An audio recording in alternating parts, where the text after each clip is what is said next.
I'm going to survive 100 days in hardcore Minecraft. The most brutal way to play the game, and that's because if you die once, your world will be deleted. This being said, let's start this Minecraft world. And what's a better way to start the world than chopping down a tree? Chopping down a tree in a cinematic way. As I said, much better. Now I want a camping spot. A camping spot that I'm also going to turn into my future base. This one looks pretty good, so why not? I mined for a few minutes and found both iron and coal. Exactly the two things that I went mining for in the first place. Because in order to survive, I need a shield. It really is a necessity. It would have been much easier if I had built a shelter now that I think about it, but in the end, day one was a great success. And a few minutes later, I've also found a village relatively close to my newly established base. And by relatively close, I mean 300 blocks away. Which is not that bad if you ask me. I looted everything in that village, including 3 emeralds and the hay bales. With basically infinite food, I was prepared to survive for 100 days. So I got a cow because I need leather for the enchanting table, and ships because... I don't know, I just got them. I went mining and I found gold, which I need for the ender pearls, and I also found 3 diamonds. Lucky, right? I used them for a pickaxe, which I used later to get obsidian. And ironically, because I found the 3 diamonds, I was pretty close to lose my world here.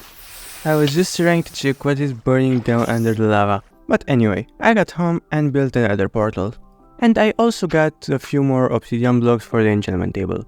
And contrary to my expectations, the nether spawn was pretty decent. I won't do anything here for now, I just wanted to check the spawn. Then I went mining again and I found redstone, a diamond and a lot of mobs. I finished my expedition and went back to the nether, because I wanted to trade some gold with the piglings for the ender pearls that I need because I want to beat the dragon as fast as possible. I got just 4, which was pretty unlucky, but while I was exploring, I found a spawner near my house.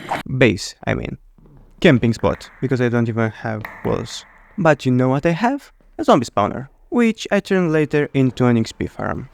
Which is pretty inefficient, probably because I made a water elevator, but I'm not going to change it now. I'll soon build an enderman farm anyway. After I beat the dragon. I have to beat the dragon, and then I can do it. But if I want to get to the end, I need blaze rods, and that's why I went again to the nether. So prepare for the best fight you have ever seen. Me versus Blaze.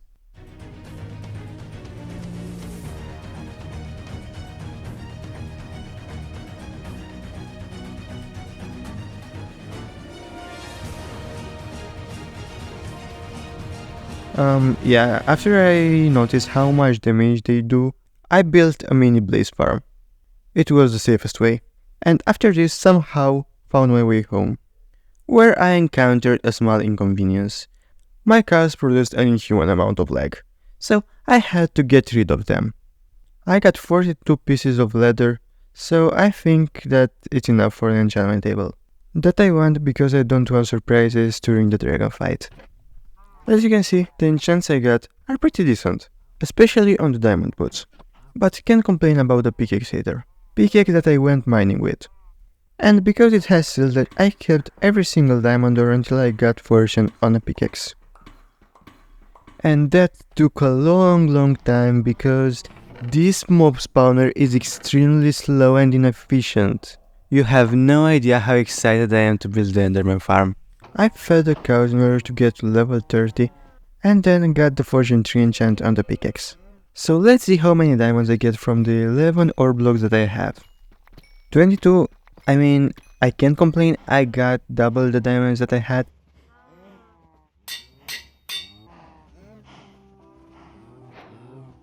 Anyway, let's create the ultimate weapon for the dragon fight, because now I feel prepared for it.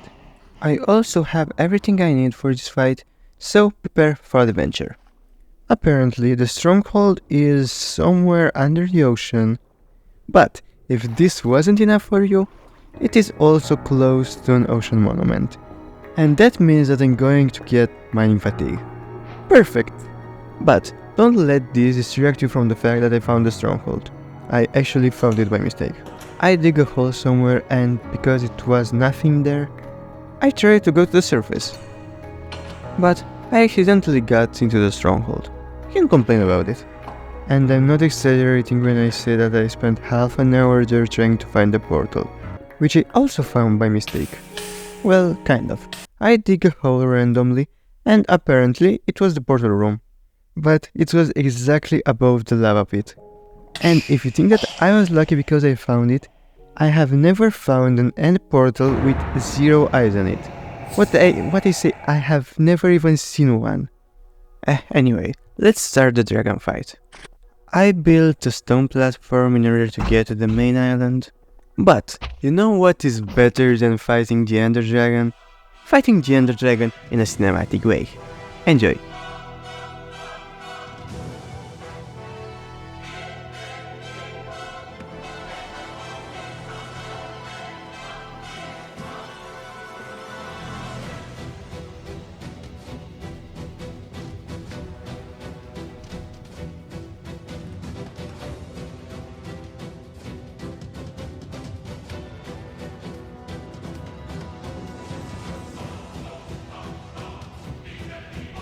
Okay, so here's one hit kill now.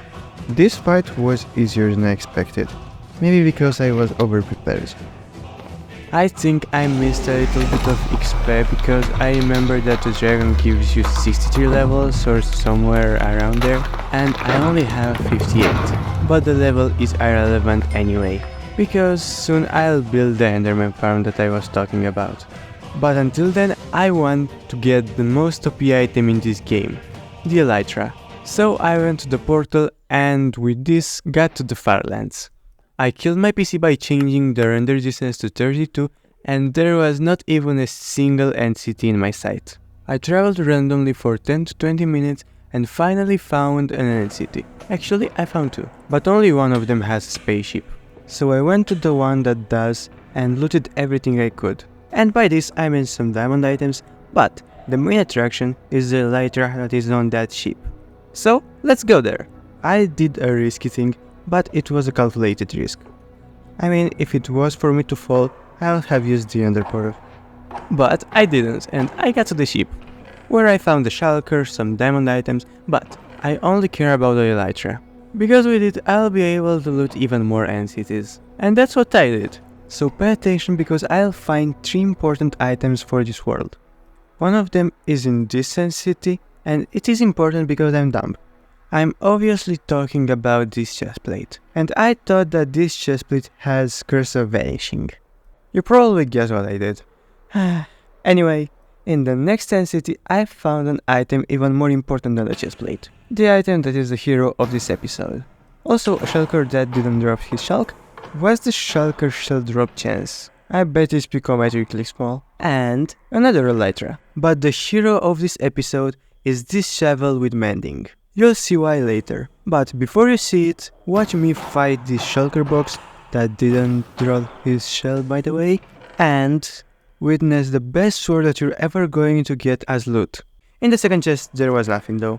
So I took the Elytra and went back home through this conveniently placed portal. Or gateway, whatever it is called. The important thing is that I got home. I left the Ender Dragon egg in the end because I'll take it later. I don't even know what I can do with it. Maybe I'll just leave it there. For now, I'll just waste the 58 levels that I got from the Ender Dragon.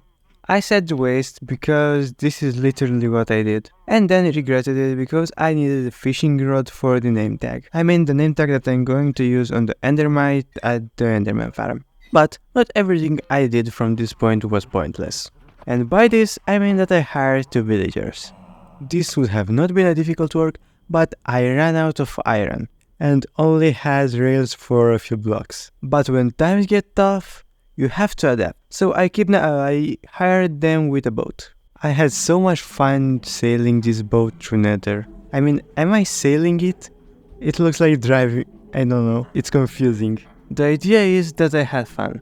The second one was more difficult to hire. I had some troubles with the minecart, but I got both of them safe into their new working place, where they are going to spend the rest of their lives. I feel bad doing it, but we live in capitalism, so this will be seen as normal. So will be seen my hard work in vain. I wasted 15 days fishing for a name tag. I don't even want to add up the time that I spent waiting in the mob spawner. because I needed a good fishing rod to get a name tag. Luckily for me, I actually fished a fishing rod with mending, so I got the idea to make an Africa fishing farm, which was a big mistake, because apparently you can get treasure items if you have something above you. Another 3 hours well spent. When I came back and found my inventory full of fish and not a single name tag, I started to put questions about my fishing farm.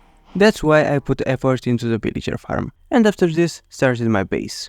I want a mini ocean with mountains next to it. Enjoy the building. I mean the flooding. I needed a lot of dirt for it. That's why I said that the shovel is the hero of this episode. Oh, and I also got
and this is the final result.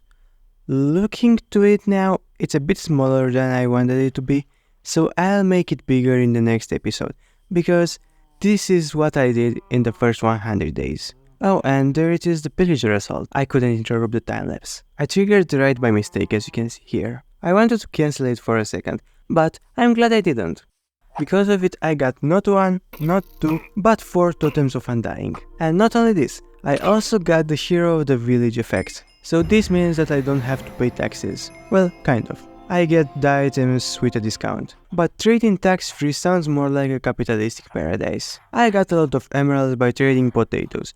You'll see in the next video what I'm going to do with them. With the emeralds, I mean. I don't have the potatoes anymore. So this is the first part of my Minecraft hardcore world. I have a lot of ideas for it, so make sure to subscribe because you don't want to miss them. Until next time, I'm Rain and thanks for watching.